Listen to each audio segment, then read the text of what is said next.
a moving rendition of Hatikva. Thank you, Maya. It's an honor to participate in the ILTV News and Israel Bonds October 7 events and to sing our nation's song of hope during a time when hope feels so hard to find.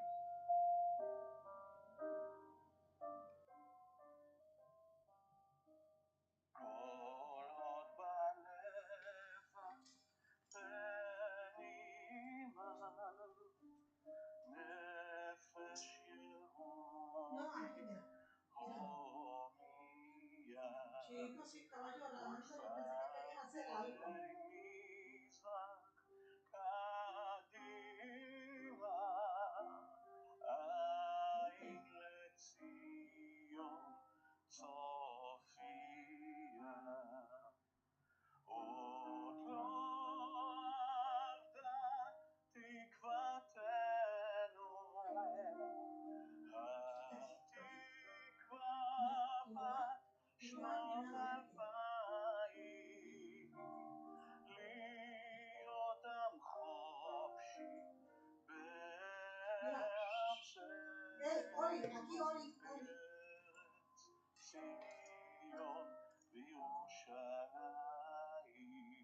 Especially today.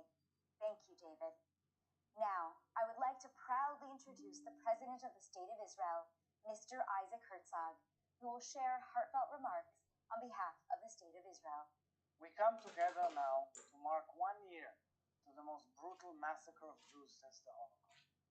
1 year of mourning those we have lost, of fighting to defend our homeland, and of a determined struggle to bring our hostages back home. Yet, alongside the great darkness of this past year, we must acknowledge that there have also been rays of light, the courage of our soldiers, the resilience of our society, and the love and solidarity that we have felt from friends and allies and Jews from all over the world. This solidarity found expression not just in words, but in countless concrete initiatives. Of course, the deep bonds between the State of Israel and the global Jewish community are mutual. Just as you stand with us, we stand with you, especially at these dire times of anti-Semitism all over. As Israel's first Prime Minister David Ben-Gurion said, the bond between the State of Israel and world Jewry is not a bond of need and utility, but a bond of destiny and fate. And it is no surprise, therefore, that Israel Bonds, which grew out of his vision, has played such a central role in preserving and deepening the ties between the Jewish state and the global Jewish community since 1951. It has also been a central force in building and cultivating Israel, helping it grow again and again against all odds. Over the past year, Israel Bonds sold nearly $3.5 billion worth of bonds worldwide, a record figure and more than 3 times the average annual global sales in previous years. This is a great message. The message is powerful and clear. October 7th did not weaken the bonds between us, nor did it dampen our determination to continue to rebuild and overcome. I want to take this opportunity to thank Israel Bonds President and CEO, my good dear friend Danny Nathan, and Israel's Bonds National and International Chairman of the Board, Andrew M. Hutter. Together, we can build a safe, peaceful, and thriving future for Israel and the Jewish people. Thank you all very much. Toda rabah to all of you. May I congratulate you on a beautiful new Jewish New Year. Happy Rosh Hashanah, a better year. And may we all of us, see the hostages come back home and see peace return to our land. Am Yisrael Chai. My name is Emily Schrader, and today we have the immense honor of speaking with Micah Levy, the brother of Or Levy, who was tragically taken hostage by Hamas during the brutal attack at the Nova Music Festival on October 7th. Or is a father to 3-year-old Almog and husband to Einav, who was also tragically murdered at the Nova Festival. Over the past 365 days, Michael has been fighting to bring Or home while raising awareness about the plight of the men, women, and children still held today in Gaza. His story is not only a personal one, but a testament to the bond between brothers. Michael, I want to thank you so much for joining us today. If we could start by you sharing a little bit about Or. miss most about him in these days? Mostly miss the little things, the things that you take for granted. Picking up the phone and talking to him about day-to-day stuff, crying about our lousy basketball team, or going to ball games together, sitting at our parents' house in Friday dinner. Things that you tend to take for granted when they are here, and when they are not, you miss them the most.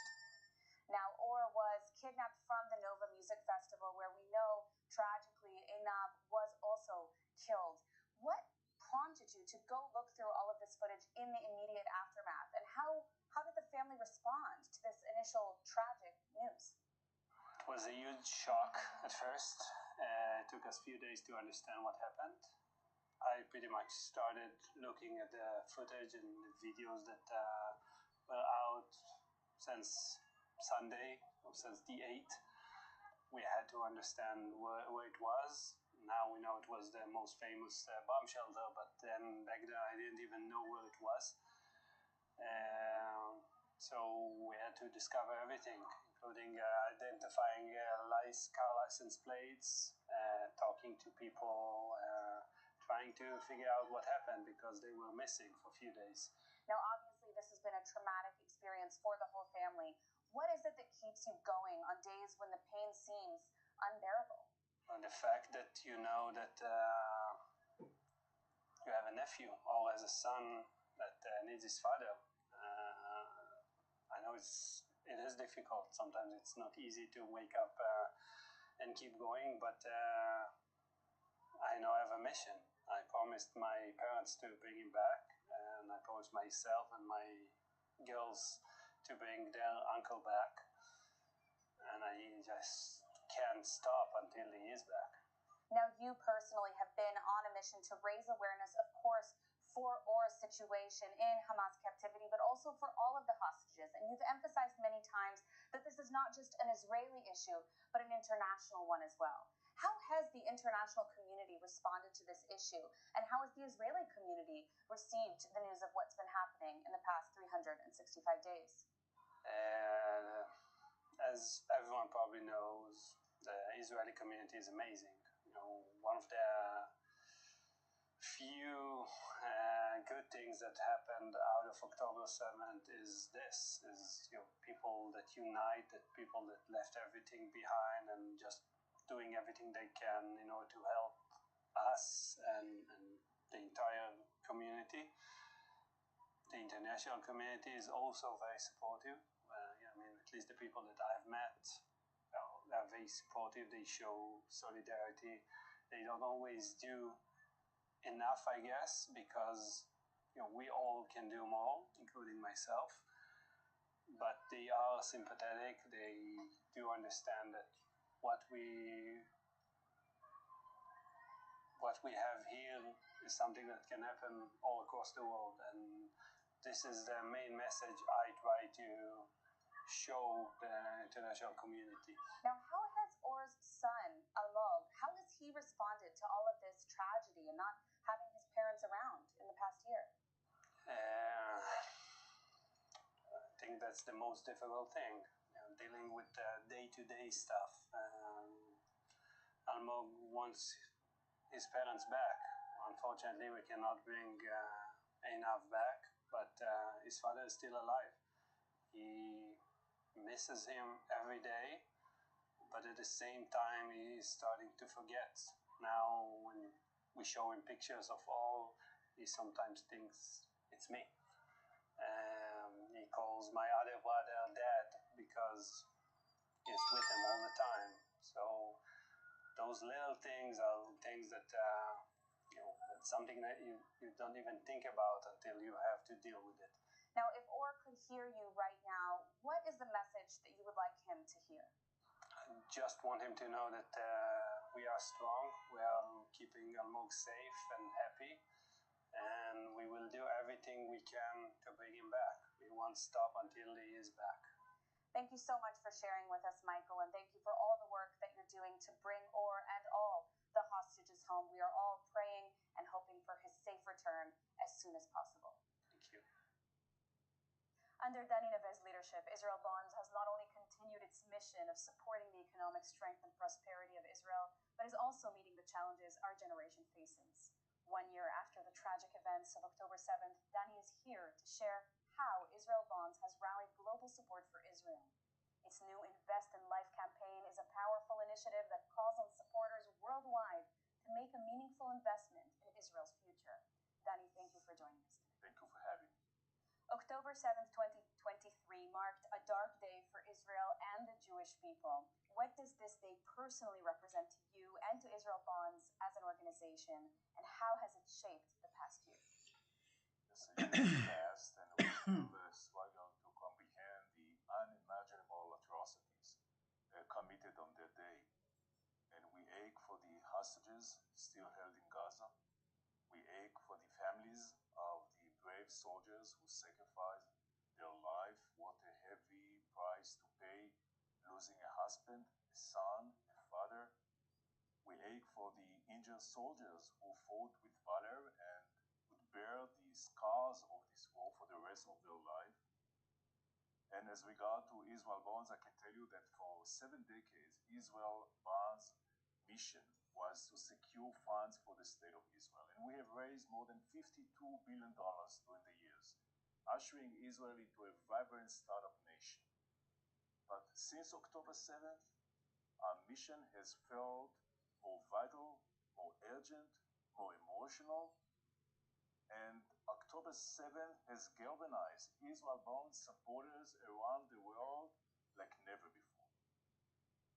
How did Israel Bonds respond in the immediate aftermath of the attack, and what impact has that had?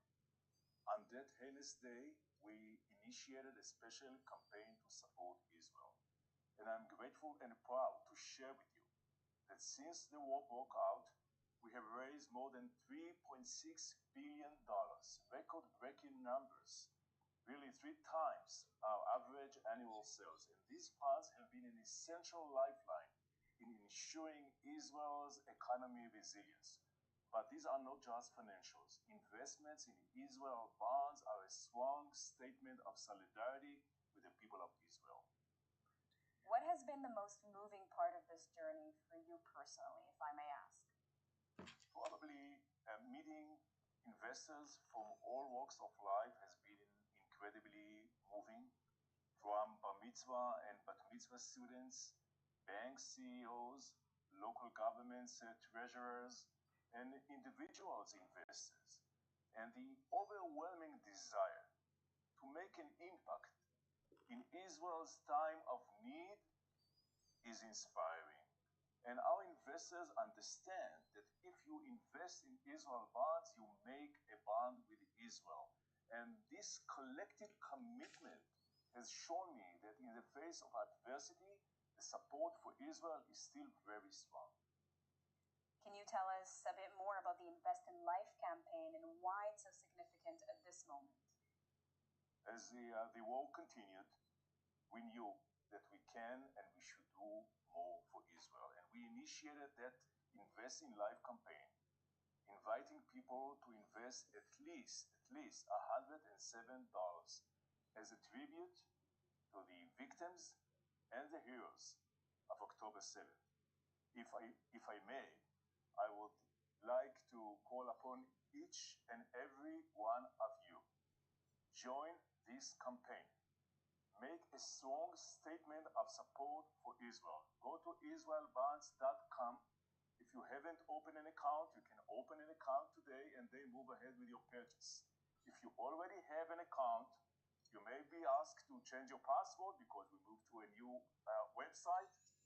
Go to israelbonds.com and make your purchase and make this important statement of support for Israel. Thank you, Dani. Looking forward, what message would you like to leave with those watching us today? I think it's very important to emphasize that Israel has achieved significant victories against its enemies, as we have seen more and more recently. And although the heavy toll, the Israeli spirit is unbreakable. And if you ask me, what is the explanation for that? I will tell you that people people understand that this is not just a war between Israel and terrorist organizations like Hamas and Hezbollah. This is a war on the right of the Jewish people to exist. This is a war against the enemies of the Jewish people. But it's not over yet. We still have our mission to support the state of Israel that still needs us. And the most, I would say, effective way to make an impact today is to invest in Israel bonds. Danny Naveh, thank you so much. Thank you. Thank you, Mr. Naveh. The memory of that Saturday and the hostages still in Gaza are a daily reminder that we must act. We cannot and will not simply move on, nor should we. Over the past year, the IDF has been relentless in its effort to win this war, bring our hostages back, secure Israel's border, protect our people, and rebuild Israel's sense of safety in the face of unprecedented challenges. Joining us today is Major General Eyal Zamir, Director General of the Ministry of Defense, who has dedicated his life to the security and resilience of our nation. Throughout his distinguished military career and in his current role, Major General Zamir's leadership and deep understanding of national defense have been instrumental. Please join me in welcoming Major General Eyal Zamir. Shalom to all our friends and supporters of Israel Bonds. I'm honored to offer my gratitude for the courage we gain from our global Jewish community. Israel faces multiple threats and is currently fighting on 7 fronts, near and far. Our forces are operating on the front lines, beyond borders, and in distant ranges at the same time. In a short time span, we attacked a Houthi target in Yemen, struck in Beirut and eliminated a top military commander of Hezbollah, and attacked in Syria. And the while, we continue an intense war in Gaza and Lebanon. These challenges are complex and demand our full attention. Our greatest power lies in our people, our brave soldiers, and our military, and also with the support of the Jews worldwide. For 73 years, Israel Bonds has been vital in building our nation. Your support of over $52 billion from all over the world has been crucial for building up the state of Israel in all areas, especially during difficult times. I have seen recent events firsthand. I can tell you that our people are strong. We are a country full of young, wonderful, innovative, and creative people. Despite these past years' hardships, Israelis remain hopeful. To everyone who stands with us, Israel must improve its capabilities to face existential challenges in the coming years. To achieve this, we must boost our economy, bolster our self-reliance, accelerate our building of our power, and expand our blue and white production capacity in Israel. We will invest heavily in our defense industries to greatly increase their production, and are opening a new local production lines to expand our capabilities. We will redouble our efforts in research and development with the significant focus on AI to uphold our leadership in technological innovation that keep our nation secure. Your support empowers our defense forces and brings hope to all Israelis. You send a clear message. We are in this together. Remember, our unity is our greatest asset. Through Israel Bonds, you invest in Israel's future and boost the bond between Jews and our homeland. Let us all pray for the quick release of our hostages, for the recovery of our wounded, and for victory over our enemies. Thank you, our dear friend, for your ongoing support. I wish you all a Shana Tova, Am Israel Chai. Thank you. True heroism often comes from ordinary people who in times of crisis find the courage to stand tall. Today we reflect not only on the pain and the loss, but on the incredible strength and spirit of those who rose to meet the challenge. We're honored to be joined by the talented group Hatikva Shesh, whose song Superheroes, Giborei Al, is a tribute to those who protect, defend, and support, reminding us that the greatest heroes are sometimes the ones we least expect. Let's take a listen.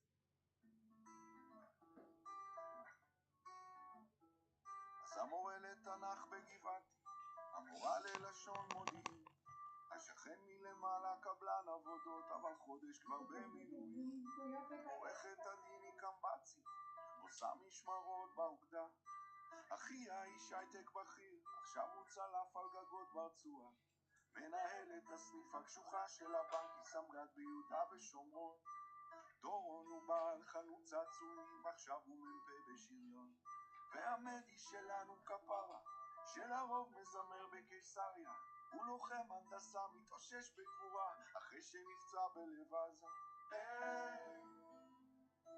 נכון כולם נראים רגילים, אבל אנחנו עם של גיבורי על.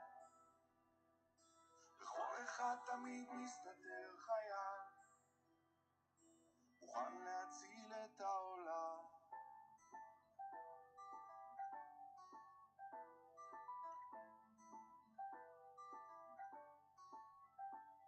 יש את הנהג אוטובוס של דן, זה שתמיד עומד בזמן. הוא עכשיו מפקד סוללת תותחנים בדרום נסתר, או ארגז גדול מאובזר. יש פה סט של מדים וגלימת מילואים, מוכנות תמיד לאתגר. נכון כולם נראים רגילים, אבל אנחנו עם של גיבורי על. בכל אחד תמיד מסתתר חייל, מוכן להציל את העולם.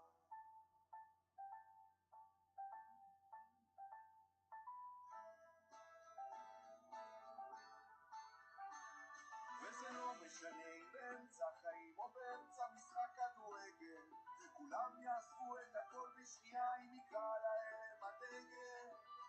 פה זה לא יקום מקביל, לא מציאות של מרוויל, זה הסיפור שלנו, עם ישראל, זה הסיפור שלנו. נכון כולם נראים רגילים, אבל אנחנו עם של גיבורי.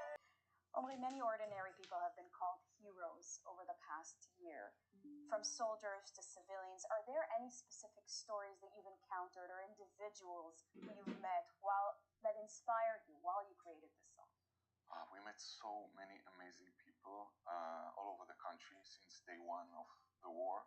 Our band starting like a war tour every day. We found ourselves in different places all over the country, mostly in bases, military bases, in the field, performing for the soldiers before entering Gaza, getting out of Gaza. And I met great warriors, great stories of war.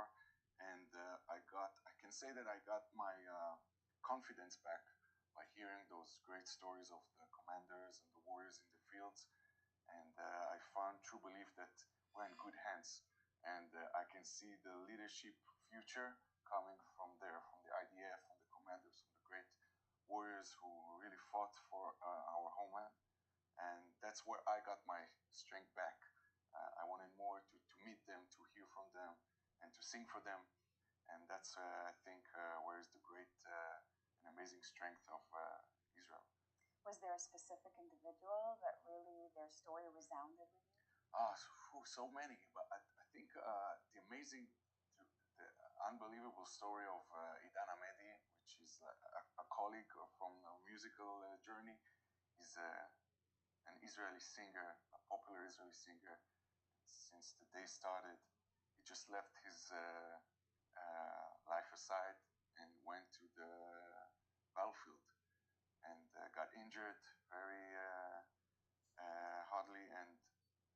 this is like this is the Israeli story. People who on the day of the command, they put their life on the side and they go protect their families, the people, our nation. And this is a great inspiration for me. And we had to put Idan Ahmedi's story in the song Superheroes because he's a superhero. Absolutely. What have you learned over the past year about Israeli society, about their strength and resilience? I think that we proved ourselves that our togetherness and solidarity and unity is a superpower that we need to fight for and we need to keep after a tough year before the war, where the people were divided, and it was a really tough year for us for the Israeli nation. And I think we proved ourselves that during hard times and war, we can find the strength to be together and to help one another. We are brothers and sisters. We'll be staying here for a long time. There's a light at the end of the tunnel, and we need to stay together. Whatever our ideas are, ideologies, we need to put aside and really fight for this togetherness, because this is the real superpower. Absolutely. Stay together and stay united. Music has the power to heal and to inspire. We know that. Looking back at the past year, how do you see your role as a musician, you and your colleagues? How do you see that role in the moments of a national crisis? I found out since day one of the war that music is really needed. The upliftment of the people, the soldiers, the people who got evacuated from their homes, memorial ceremonies. We found ourselves in every spot, like songs were needed. And we took this job very seriously. Like every day we booked ourselves 1, 2, 3 stations. If it was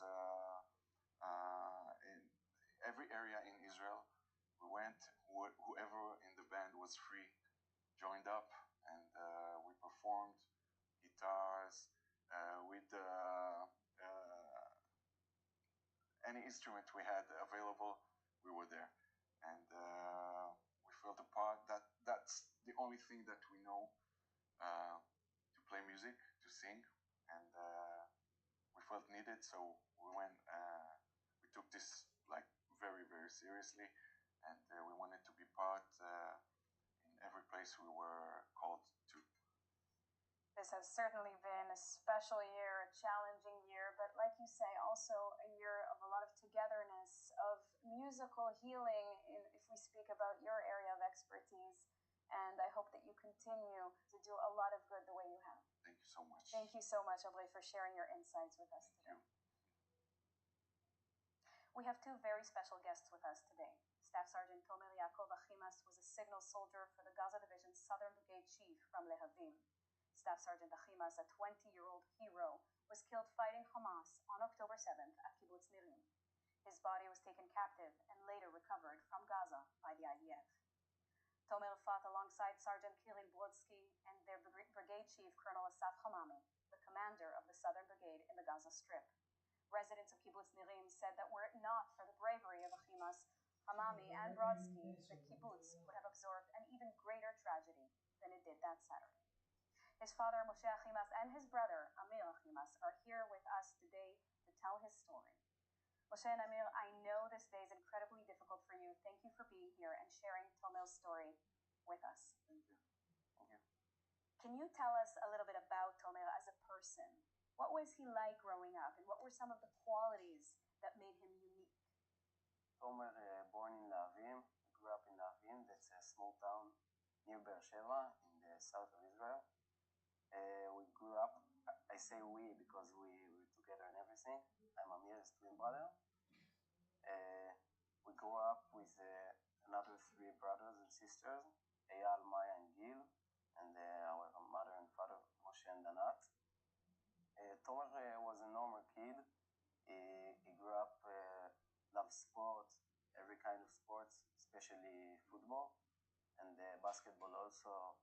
Tennis, we played tennis for 5 years, and boxing, MMA, everything that have a little bit of competition in it. And He was a loved boy. Everybody liked him. He was a bit messy, you know. He loved to get in trouble sometimes, but he always got out of it with a smile. He was a smile boy, always smiled. We were fighting a lot, me and him, but we loved each other. We didn't show it to each other because, you know, like, that's brothers. We fight, but that's our love language. And he really loved music, always in the car when we were driving together, always his music.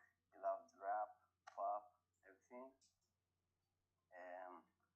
Tomer had a girlfriend, her name is Siley. They were together for like 9 months until the war.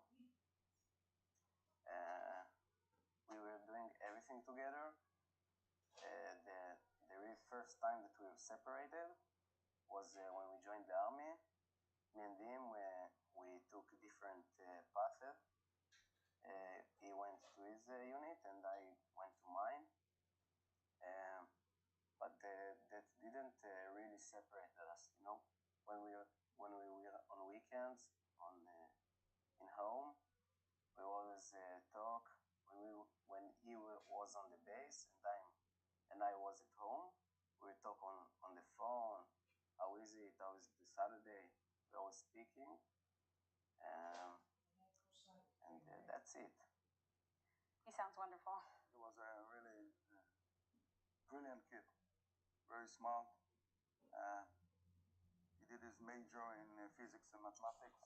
Although he didn't pay too much effort in studying, still he got great grades. In one hand, he was easygoing, but in the other hand, he was a very stubborn kid. Charmer, in one word, a charmer. A charmer, wow. Moshe, on October 7th, Tomer demonstrated incredible bravery during the battle near Kibbutz Nirim. He was described as a hero by many. What does being a hero mean to you, and how do you hope that people will remember his legacy? Maybe let's take a few steps back, describe what really happened there. So, the intermix squad of Colonel Asaf Hamami, that comprised Tomer and Kirill and Asaf itself, jump on the jeep early morning of this cursed Sabbath. It takes about 15 minutes, so they left their base at 6:30 early morning, heading to Nirim. When they reached Nirim, they got into a crossfire. Makes sense to get fire from Gaza Strip, yeah, but to get into a fire coming from Kibbutz Nirim, doesn't make sense. But Asaf immediately realized that terrorists already penetrate the kibbutz. So he took a decision to get into the kibbutz and to confront these terrorists. They drove into the kibbutz and there were only three fighters. And they actually got into a face-to-face battle. And based on the information we got from the IDF, between 60 to 80 terrorists. Wow. Yeah. The battle lasted about 15 minutes, face to face. Colonel Asaf was injured first. And Tomer and Kirill, both of them, continued to fight face to face. And in between trying to provide medical treatment to their colonel, and also calling in the radio for help, for someone, but nobody came. They were alone. At 7:05, Tomer's voice was silent. The three bodies were kidnapped to the Gaza Strip.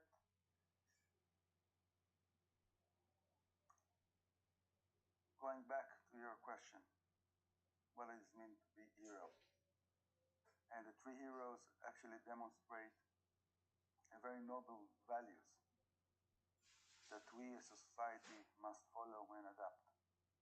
Friendship, brotherhood, consistency, and willing to sacrifice your life in order to save innocent.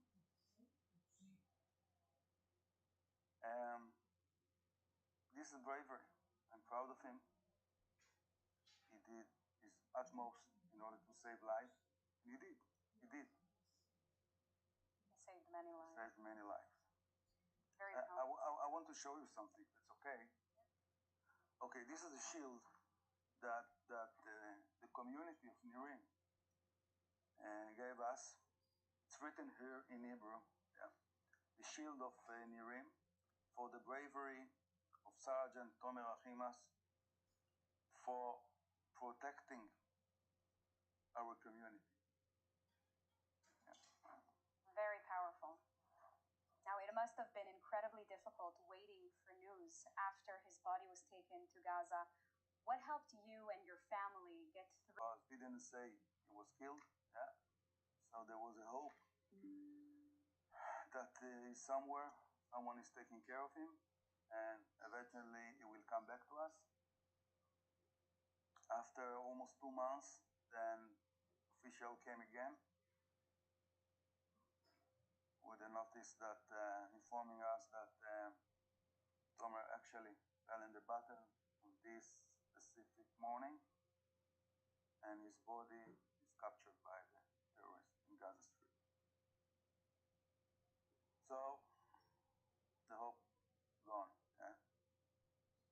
It was very difficult, in particular because we had to conduct the funeral without a body, because all the indication that we received based on the Jewish religion is that he must be buried, but there is no body to bury. So we had to bury a pile of soil from Kibbutz Nirim, from the scene where he fell and conducted his battle. And it was like a big hole in the heart. Of course. And hoping that his body will come back to us. Luckily, 1 month after his birthday, the IDF, with a heroic operation, recovered his body in the tunnels of Haniyeh. His body and his brother-in-arm, Kirill, both of them rescued. Unfortunately, Colonel Asaf is still there. Hopefully, will come back soon. So yeah, it wasn't easy. So we had to conduct 2 funerals. So when his body came back, we had another funeral. In the first funeral we had a very little hope that maybe it's just a nightmare. Yeah, we'll come back because there is no body. Second time it was fine. But it was also a relief because he's with us. Responsibility for their brothers and sisters in Israel. In an inspiring display of unity despite borders and time zones, the diaspora has proven that they remain closer to their roots than ever before. Joining us now in the studio with ILTV anchor Lidar Ravel-Aziz are 2 such leaders who have spent the last 12 months tirelessly galvanizing the efforts of American Jews. Please welcome Dr. Andrew Hutter, National and International Chairman of the Board of Directors, and Larry Olschwanger, National Campaign Advisory Council Chair. Andrew and Larry, thank you so much for joining us today. Thank you for having us. Our pleasure. So, Andrew, we'll start with you. You wake up on Shabbat morning. It's Simchat Torah. You see the news. Walk us through that morning for you as a Jewish person in the diaspora. I was getting ready to go to shul. Texts come through the phone. It's like, what's going on? I was actually going to shul, getting ready, coming home, and relaxing, and I was scheduled to leave for 2 Israel bond missions a few days later. So I hurried up, got to shul. Our rabbi was outside, actually, with our security guard, who was not Jewish, so the security guard was monitoring things on the news for us, and we were in shul basically in shock. But I was glad I was in shul. I was around friends, family, our rabbi, and I think we needed to be together. It's something that I never expected that I would have to live through anything like this. It was shocking. And Larry, same question to you. I mean, what went through your mind on that Saturday morning? Well, it was almost a disbelief these events could actually be taking place. Had a feeling of sadness for sure, almost helpless watching the events unfold. I called a dear friend of mine in Israel who's connected, and he told me, Larry, that it's going to be much worse than what we're seeing on TV. So I knew the news would get worse as the days came on.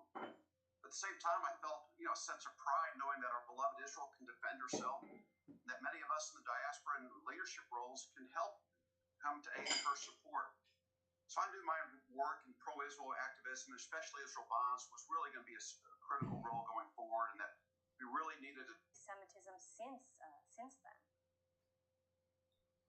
Well, again, what we need to try to do in our communities, from our national campaign perspective, are be ambassadors in our communities throughout the diaspora.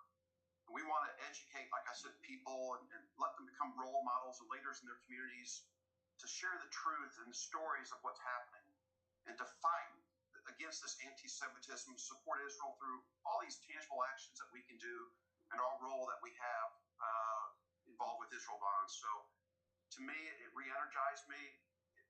Our mission's clear, and the impacts that we've had on the state of Israel, the people are truly appreciated. We saw it firsthand when we were there.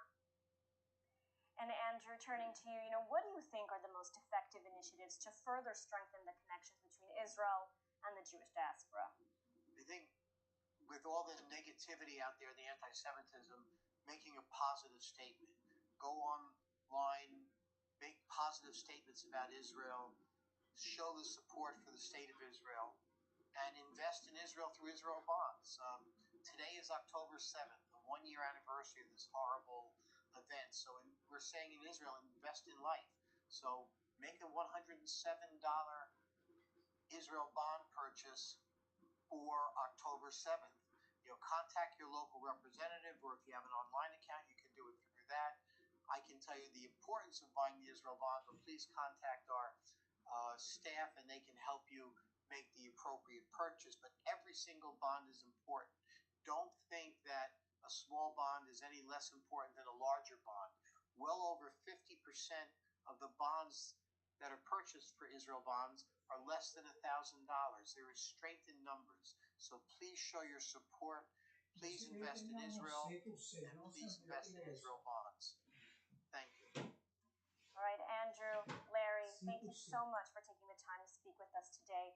And thank you for the important work that you're doing on behalf of the state of Israel and the Jewish diaspora. Thank you. Thank you both. Your Israel advocacy work within your communities has been a vital and meaningful lifeline for the people of Israel and provided great encouragement and support that were so much needed. This has been an intense hour, filled with the weight of our shared pain and the strength of our unwavering spirit. The bond between Israel and the global Jewish community is what keeps us moving forward and gives us hope, even in the face of unimaginable challenges. Today, you've heard the stories of some of the most heroic members of our Jewish and Israeli family. Now, bringing our special memorial event to a close is a prayer for the state of Israel, recited by Moshe Achimas.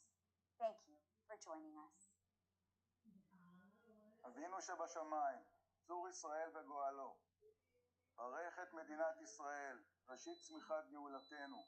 הגן עליה בעברת חסדך, פרוס עליה סוכת שלומך. שלח אורך ועמיתך לראשיה, שריה ויועציה, ותקנם בעצה טובה מלפניך. חזק את ידי מגיני ארץ קודשנו, והנחילם אלוהינו ישועה, ועטרת ניצחון תיאטרם. ונתת שלום בארץ, ושמחת עולם ליושביה. את אחינו כל בית ישראל, קדנה בכל ארצות פזוריהם, ותליכה מהרה קוממיות לציון עריך, ולירושלים משכן שמך. ככתוב בתורת משה עבדיך, אם יהיה נדחך בקצה השמיים, משם יקבצך אדוני אלוהיך, ומשם ייקחך ויביאך אדוני אלוהיך אל הארץ אשר ירשו אבותיך, וירשת ויטבך וירבך מאבותיך. ויחד לבבנו לאהבה וליראה את שמך,